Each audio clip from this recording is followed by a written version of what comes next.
But at some point, someone turned property over to you of Mr. Karr for later transport to the jail? Without having it on here, I don't remember. This incident happened 6 months. 6 months ago. I don't remember specifically what property he had on without it being in writing someplace. Okay.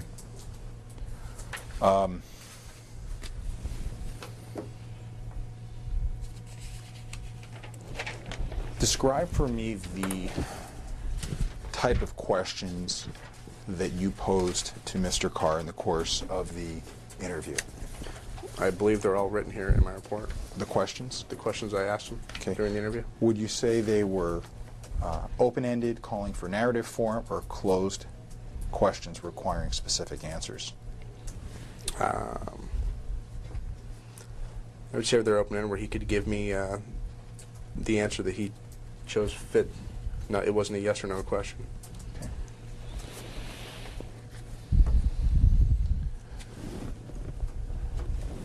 Who transported David to Madison? That was me.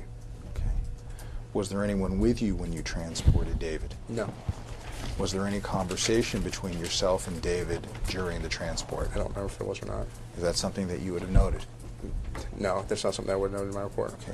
Do you recall if he ever talked Unless about... it had something to do with the case, I might have noted it. I don't know, that was 6 months ago. Do you recall if you possibly spoke about the landlord-tenant situation at which you first became acquainted with Mr. Karr? I don't remember. Okay. That's something you would note in a report? No. Okay. When you brought Mr. Karr into the jail, how long did he remain? I don't know. Did you just pretty much drop him, process, and run? You could probably check the history on that and find out when I'd seen at the jail and when I left the jail. That would be a fair estimate of the time. Okay. Would you agree when you bring someone in the back door of the horseshoe, there's an initial area with a nurse, the area for the photograph, then there's a sally port, at which time they enter in the room to the left for the metal detector? Mm-hmm. I would agree. Okay. Did you make it past the sally port door with him to observe him go through the metal detector? I believe so. Okay. Did you then go to the desk on the right to do the paperwork? No. What I usually do when I go down there is I hand the booking sheet to the nurses behind the desk. They call the arrestee over and they speak with him through a phone. The arrestee goes back and stands again by the east wall until they're called for their photo. I take the booking paperwork and all of the property that's impounded, turn it into one of the sheriff's officers that's behind the glass, and after they take his picture, they'll have him move over, or we'll have him move over by the sally port, at which time he goes through there and is checked and searched again. And we usually stand there to make sure that we haven't missed any items. If there is an item that's missed during the search, we can go and then include it in his property. Okay. At what point did you take the cuffs off? Assuming he was handcuffed. I don't remember.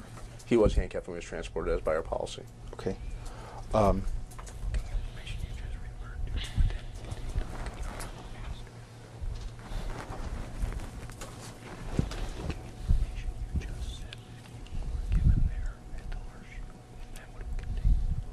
Okay. And the booking information would have contained his county booking number? We don't give him a county booking number. The county gives him a county booking number. Okay. Do you ever have contact with what the booking number is? Are you ever informed? No, for any reason? I generally have no reason to check on that. Okay. Were you present during Mr. Karr's examination by the medical staff at the jail? Examination, I was present in the room when he went through an interview, but I was on the other side of a partition. Right. He went into the little cubicle and spoke with the nurse on the phone. What he said during that conversation, I don't know. Okay.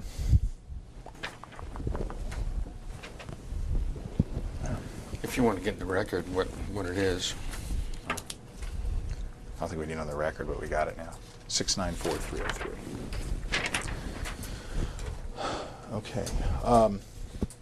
You submitted a total of 3 initial charges, correct? Yes. Okay. Let's talk about the first charge, kidnapping, Class 2 felony. What facts in your mind supported that charge? Objection, relevance. For the record, it was turned down by the county. It's not material to this case. Let's go down. Assault.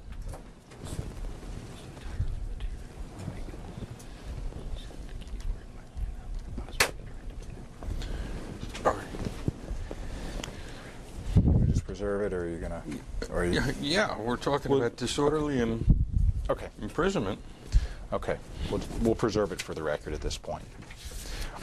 You also submitted on assault, correct? Correct. Okay. Misdemeanor domestic violence. What were the facts in your mind that gave rise to that charge? That I observed Mr. Karr shoving his mom. Okay. And would the assault that you charged on entail his intent to injure, provoke, or harass her? Yes. Okay. Now, as to the disorderly conduct, what facts in your mind gave rise to that charge? The fact that I observed them speaking what I considered a peaceful manner, and then Mr. Karr began shouting and caused a disturbance that caused 6 other people to stop and see what was going on while his mom was getting upset. Okay. You don't know if she was yelling, as we talked about. Well, at one point I did hear her yelling back. Okay. But initially he was yelling at her, which would be disorderly. And the people never came to you and said that their peace was disturbed? No one ever came to me and said their peace was disturbed, but they stopped in the middle of the parking lot and stopped their normal business to see what was going on. Okay. And does that, in your mind, does that convey a disturbance on their, in their minds? I would say they were disturbed because their normal business would have been going wherever they're going, and they stopped and took time out to see what was going on. Okay.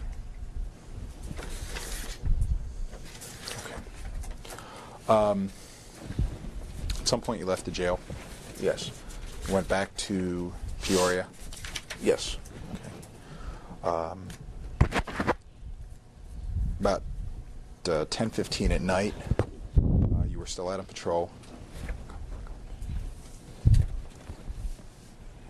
Okay. And you were advised that Mrs. Karr, Ginny Karr, was waiting in the lobby of Yes. the police department. Okay. You responded back to the police department lobby and made contact with her? Yes. Okay. Describe her demeanor at that point. I don't remember her demeanor at the time. Okay.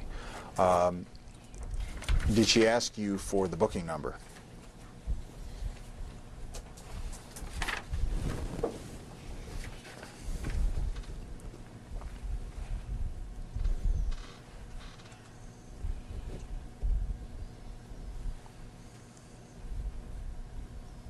I don't remember. I don't have it in here. Do you remember the substance of the conversation between yourself and Mrs. Karr at that point? Put it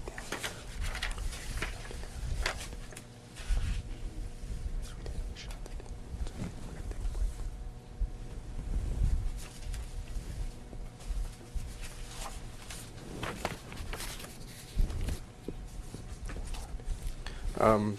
Mrs. Karr told me that she didn't feel she was a victim and that David hadn't pushed her. He was just trying to give her a kiss, and that she had moved to the passenger side of the vehicle to recover her hat and was not pushed over there. Okay. Do you remember if she had anyone with her at that point? No, I don't. Is it possible that she did? It's possible. Okay.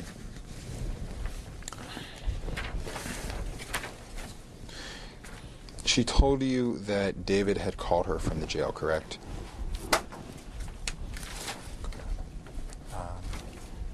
Page 5 at the bottom. Second to last line. Yes. Okay. You're not aware of the extent of conversation, if any? No. Okay. Yet, on page 6 of your report, after discussing Ginny's statements, you state that they were only made after David had spoken with Ginny over the telephone. Yes, that's correct. Okay, but you don't know if there was an actual conversation or not.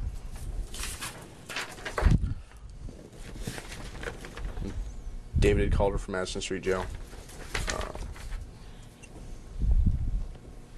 So I would say yes, it was after she had, spoken with him. What I'm getting at is it could have... It's a collect call from jail. Right, but you don't know that she actually got to speak to him. She could have been home and just got the standard recording with a collect call from the jail. Okay. Know where I'm coming from? I understand what you're saying. Now, I want to direct you to a statement. It's the third to last line on page 6. Due to Ginny's previous attempts to protect David from prosecution, it is possible that this is a further attempt to have David's charges dropped. Can you expound on that statement? That was something that I put in there based on my observations from earlier. She had been trying to protect David didn't want him to be arrested, didn't want him to go to jail, as was indicated in my interview with her. So the previous attempts refer to the first interview of Ginny at the scene? Yes. Okay. And you say it is possible that this is a further attempt? Yes, it is possible. Arguably your speculation? Yes. Okay. I'm just making an observation. With everyone's blessing, I'd like to take just about 5 minutes, review notes, make sure we didn't miss any major areas, and then do some cleanup if that's okay. No opposition from the state.